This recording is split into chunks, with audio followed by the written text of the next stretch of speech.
Cinnamon dan Donut lagi asik bermain di dapur. Picasso baru aja mecahin vas dan kamu langsung berlari menuju Duchess of Springfield. Kali aja kakinya nginjek serpihan vas yang jatuh. Di luar rumah terdengar teriakan, "Udah dong, jangan mainan kotak pos terus." Mungkin dia pemilik Caesar. Udah bisa ketebak sih, dia pasti orang yang ambisius.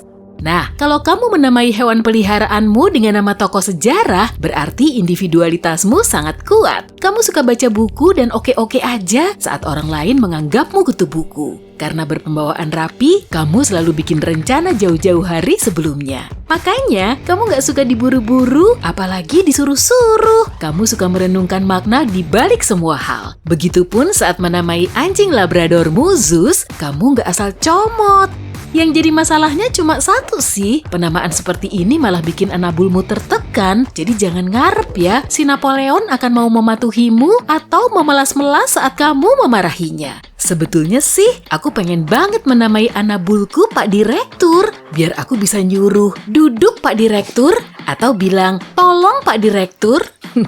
Bercanda, kalau anabulmu bernama Peanut, Candy, Sushi, atau nama makanan lezat lainnya, berarti kamu penggemar berat kuliner.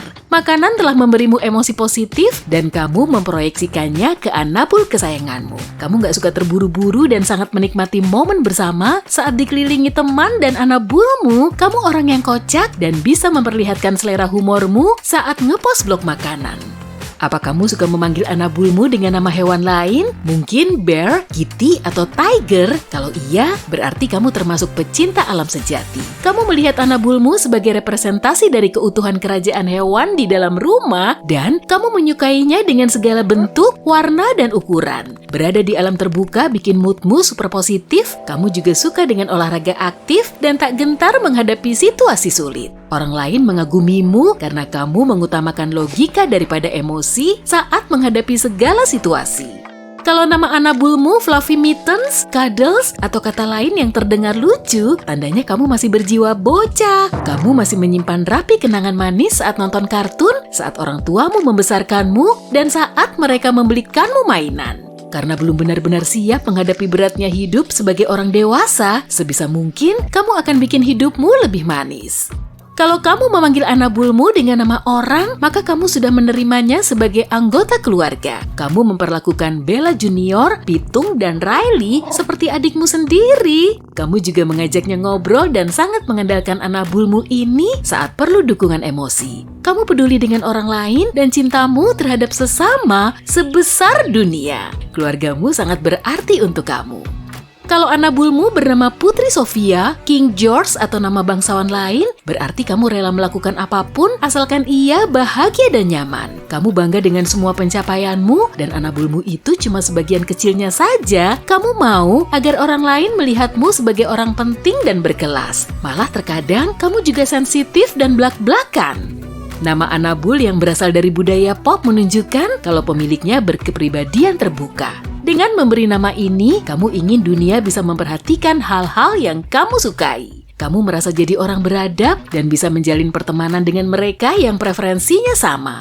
Mau tahu kekuatan supermu? Nih, ku kasih tahu ya.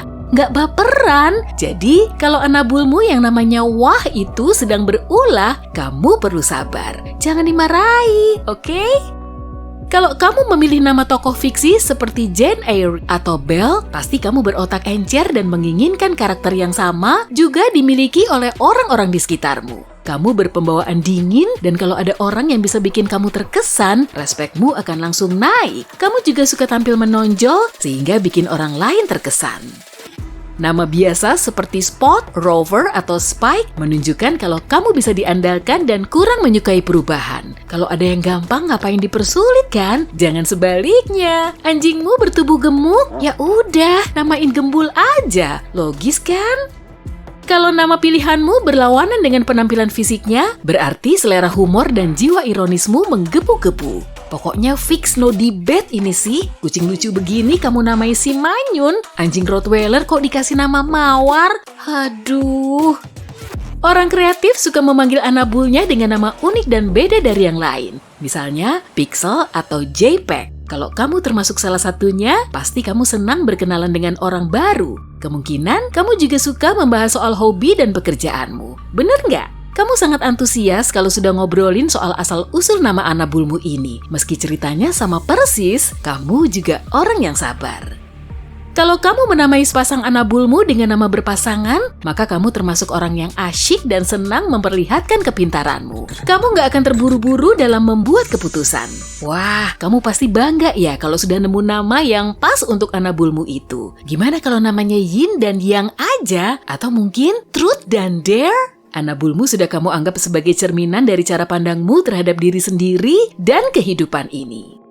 Para pecinta anjing biasanya setia, percaya diri, gigih, dan lebih menyenangkan. Mereka lebih suka tinggal bareng keluarga. Karena cenderung ekstrovert, mereka juga suka berkenalan dengan orang baru, misalnya dengan membawa anjingnya jalan-jalan, lalu ngobrol dengan sesama penyuka anjing. Mereka juga mau nyoba-nyoba teknologi baru, tapi kurang suka menyia-nyiakan waktu.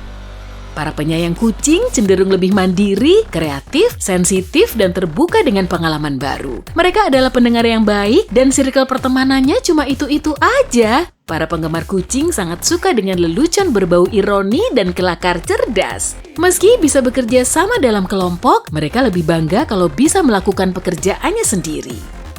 Kebanyakan pemilik kelinci berkepribadian introvert, baik hati, dan sangat bisa bersimpati dengan orang lain. Mereka selalu terbuka dengan pengalaman baru, sama seperti pemelihara tikus Belanda.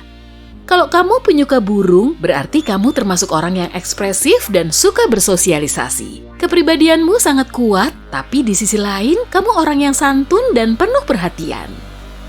Kamu suka kura-kura ya? Kemungkinan kamu itu pekerja keras, bisa diandalkan dan rasional. Tekadmu sangat kuat.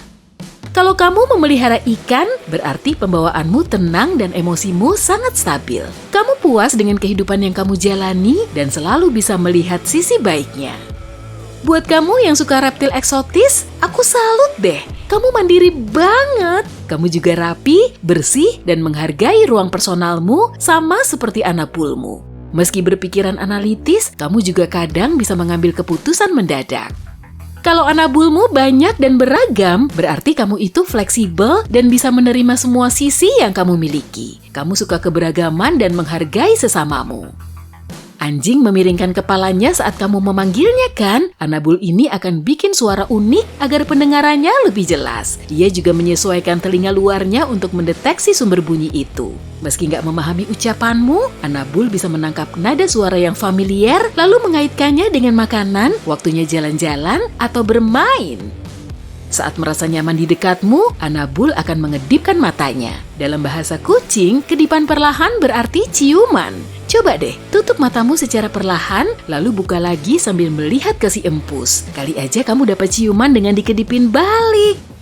Kucing sangat jarang menyeringai, tapi ia memperlihatkan ekspresi ini untuk merespon pesan tak kasat mata dari kucing lain. Kucing bisa merasakan feromon yang dilepaskan oleh kucing lain. Saat zat kimia ini terdeteksi, ia akan menempelkan lidahnya ke langit-langit mulut, lalu melipatnya. Kucing akan panik saat melihat timun karena bentuknya mirip dengan ular. Musuh bebuyutannya, hewan ini akan secara refleks melompat ke udara sebagai upaya pertahanan diri dari gigitan si ular. Benda apapun yang bentuknya mirip ular pasti menimbulkan reaksi yang sama. Hamster mengungkapkan rasa senangnya dengan membuat tubuhnya melingkar, meregang, atau dengan bermain-main. Saat terus-terusan menggerogoti kandangnya, ia sedang mencoba kabur karena sudah merasa nggak nyaman. Mungkin kamu perlu beli kandang yang lebih luas deh biar hamstermu makin betah. Burung beo peliharaan biasa makan sedikit, lalu sisanya cuma dijatuhkan ke tanah tuh. Kebiasaan ini diturunkan dari nenek moyangnya yang liar. Di alam bebas, hewan ini sering menjatuhkan buah-buahan yang belum matang biar nantinya dapat buah segar yang lebih matang. Burung beo juga lebih pilih-pilih makanan selama musim kawin karena ada anakannya yang perlu diberi makan. Saat tidur, anjing juga bisa menggonggong sambil menggerakkan kaki. Rupanya hewan ini bisa bermimpi loh. Saat bermimpi, anjing akan menggerakkan bola matanya secara cepat dalam keadaan tertutup, yang artinya ia sedang tertidur lelap. Lucunya!